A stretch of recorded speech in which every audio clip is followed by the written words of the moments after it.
Hi అండి, welcome back to Vasvi kitchen. ఈరోజు మీకు చూపిస్తున్న రెసిపీ వచ్చేసి పుదీనా పచ్చడి అండి. చాలామంది పుదీనాని పలావ్లో, బగారా రైస్లో, బిర్యానీలో అలా యూజ్ చేస్తూ ఉంటారు కదా.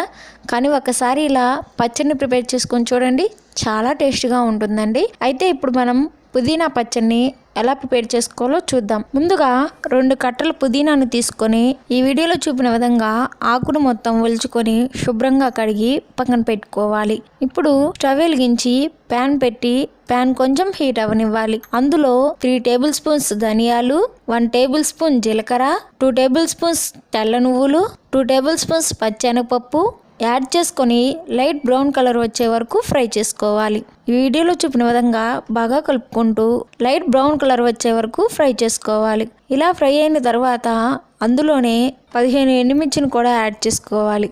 అందులోనే 1/2 టేబుల్ స్పూన్ ఆయిల్ని కూడా యాడ్ చేసుకొని ఒకసారి మొత్తం బాగా కలుపుకుంటూ ఎండుమిర్చి కూడా లైట్ బ్రౌన్ కలర్ వచ్చే వరకు ఫ్రై చేసుకోవాలి.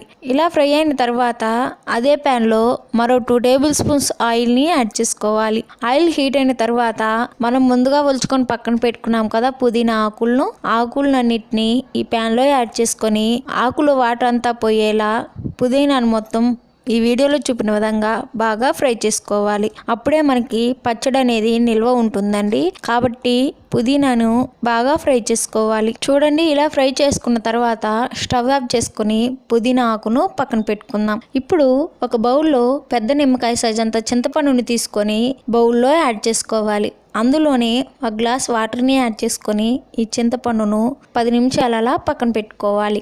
ఇప్పుడు మిక్సీ జార్ తీసుకొని అందులో మనం ముందుగా ఫ్రై చేసుకొని పక్కన పెట్టుకున్నాం కదా ధనియాలు, పచ్చెనగపప్పు, అవన్నీ ఈ మిక్సీ జార్లో యాడ్ చేసుకోవాలి. అందులోనే ఫ్రై చేసి పెట్టుకున్న ఎండుమిర్చిని కూడా యాడ్ చేసుకొని మూత పెట్టి ఒకసారి మొత్తం బాగా గ్రైండ్ చేసుకోవాలి. ఇలా గ్రైండ్ చేసుకున్న తర్వాత అందులోనే మనం ముందుగా ఫ్రై చేసుకొని పక్కన పెట్టుకున్నాం కదా పుదీనా ఆకులను కూడా ఈ మిక్సీ జార్లో యాడ్ చేసుకోవాలి. అందులోనే టేస్ట్కి సరిపడా సాల్ట్, అందులోనే 1/2 టేబుల్ స్పూన్ పసుపు, మనం ముందుగా నానబెట్టుకుని పక్కన పెట్టుకున్నాం కదా చింతపండు వాటర్ను, ఆ వాటర్ అంతా చింతపండుతో పాటు ఈ మిక్సీ జార్లో యాడ్ చేసుకోవాలి. ఇలా యాడ్ చేసుకున్న తర్వాత మరలా మూత పెట్టి పచ్చడిని మొత్తం మెత్తగా గ్రైండ్ చేసుకోవాలి. చూడండి, ఇలా గ్రైండ్ చేసుకున్న తర్వాత పచ్చడిని పక్కన పెట్టుకుందాం.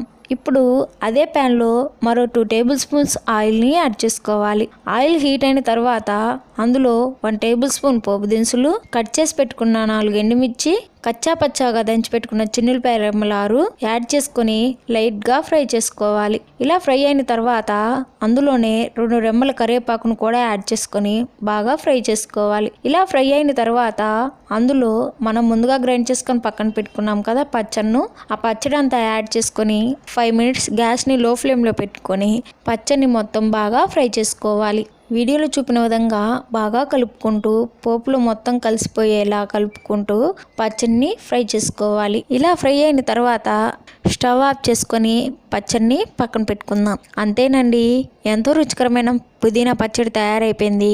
ఒక్కసారి ఇలా ట్రై చేసి చూడండి, చాలా టేస్టీగా ఉంటుందండి. ఈ పచ్చడిని వేడి అన్నంలో తింటూ ఉంటే చాలా టేస్ట్గా ఉంటుంది.